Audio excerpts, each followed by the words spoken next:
कोटा, जिसे दुनिया शिक्षा की नगरी के नाम से जानती है, आज वो भक्ति की नगरी बन चुकी है। रामगंज मंडी की सड़कें आज छोटी पड़ गईं क्योंकि वहां आस्था का ऐसा सैलाब उमड़ा है जिसकी कल्पना भी शायद किसी ने नहीं की थी। मौका है आचार्य धीरेन्द्र कृष्ण शास्त्री की भव्य श्री राम कथा का।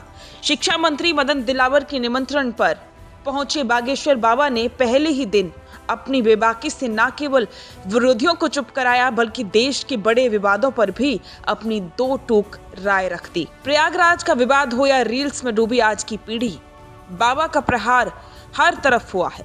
चलिए आज की इस विशेष रिपोर्ट में देखते हैं कोटा में बाबा बागेश्वर के उस ऐतिहासिक दिन की पूरी झलक। रामगंज मंडी की हवाओं में आज जयकारों की गूंज थी। शिक्षा मंत्री मदन दिलावर द्वारा आयोजित गौ माता महोत्सव के पहले दिन पैर रखने तक की जगह नहीं थी।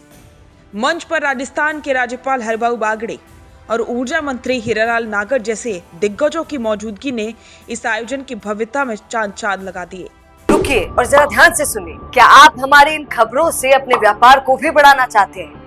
तो आप भी खबरों के दौरान इस तरह के एलिमेंट्स पर अपना विज्ञापन दे सकते हैं, या फिर ऐसे खबर के 1 मिनट बाद अपना पूरा विज्ञापन डलवाएं, जो कि 8 लाख से ज्यादा सब्सक्राइबर्स और फॉलोअर्स वाले द फैक्ट इंडिया चैनल्स और पेजेस से राजस्थान के कोने कोने में पहुंचेगा और इससे आपका व्यापार।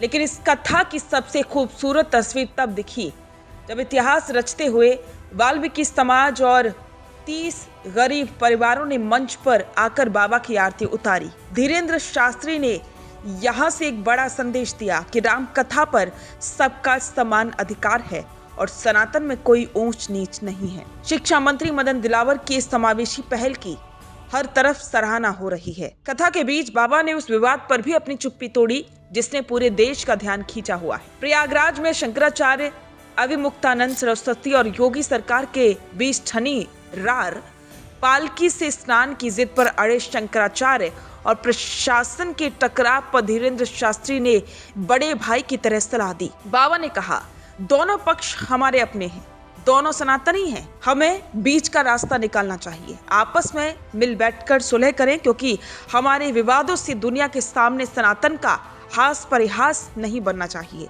बाबा का यह बयान सुलह की एक नई उम्मीद जगाता है। आज की युवा पीढ़ी पर भी उन्होंने कई बातें रखी। उन्होंने कहा कि आज की युवा पीढ़ी जो घंटों सोशल मीडिया पर उंगलियां घिसती है, उन्हें बाबा ने कड़े शब्दों में चेतावनी दी। बाबा ने चुटकी लेते हुए कहा कि सोशल मीडिया की रील्स में अपना कीमती समय बर्बाद मत करो। रील की नकली दुनिया से बाहर निकलो और रियलिटी यानी कि हकीकत से जुड़ो। उन्होंने युवाओं से आह्वान किया कि वे अपने परिवार और समाज को समय दें क्योंकि असली संस्कार स्क्रीन पर नहीं बल्कि अपनों के बीच मिलते हैं। बाबा का ये संदेश उस कोटा नगरी के लिए बहुत अहम है जहां हजारों छात्र अपने भविष्य के संघर्ष में जुटे हैं। शिक्षा मंत्री मदन दिलावर के इस गौ माता महोत्सव का सबसे बड़ा संकल्प था गाय को सम्मान दिलाना। आचार्य धीरेन्द्र शास्त्री ने भरे मंच से केंद्र सरकार को ललकारते हुए मांग की कि गौ माता को अब राष्ट्र माता घोषित किया जाना चाहिए। उन्होंने कहा कि जब तक गाय सुरक्षित नहीं है तब तक देश की संस्कृति संरक्षित नहीं रह सकती। बाबा के इस हुंकार पर पंडाल में मौजूद लाखों लोगों ने हाथ उठाकर अपना समर्थन दिया। ये कथा अब केवल धार्मिक प्रवचन नहीं बल्कि एक वैचारिक आंदोलन का रूप ले चुकी है। कोटा में बागेश्वर बाबा की ये श्री राम कथा अभी तो बस शुरू हुई है, लेकिन इसने पहले दिन कई बड़े संदेश दे दिए।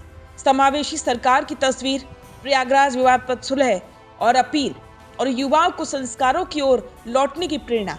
बाबा की ये कथा कोटा के इतिहास में स्वर्णिम अक्षरों में लिखी जाएगी। शिक्षा मंत्री मदन दिलावर की ये कोशिश वाकई में रंग ला रही है। आपको क्या लगता है, क्या बाबा की इस सलाह के बाद प्रयागराज का विवाद थम जाएगा और क्या सरकार गौ माता को राष्ट्र माता घोषित करेगी? अपनी राय कमेंट में जरूर दें और कोटा की इस भक्ति यात्रा की हर अपडेट के लिए द फैक्ट इंडिया को सब्सक्राइब करें। बिजनेस अच्छा हो सकता है, लेकिन अगर नाम नहीं दिखा तो पहचान कैसे बनेगी?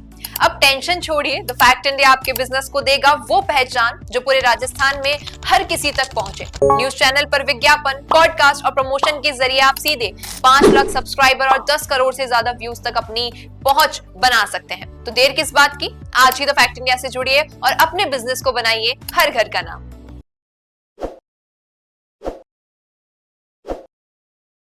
ताज़ा खबरों के लिए विजिट करें द फैक्ट इंडिया की वेबसाइट और डाउनलोड करें द फैक्ट इंडिया ऐप। ताज़ा खबरों के लिए विजिट करें द फैक्ट इंडिया की वेबसाइट और डाउनलोड करें द फैक्ट इंडिया ऐप।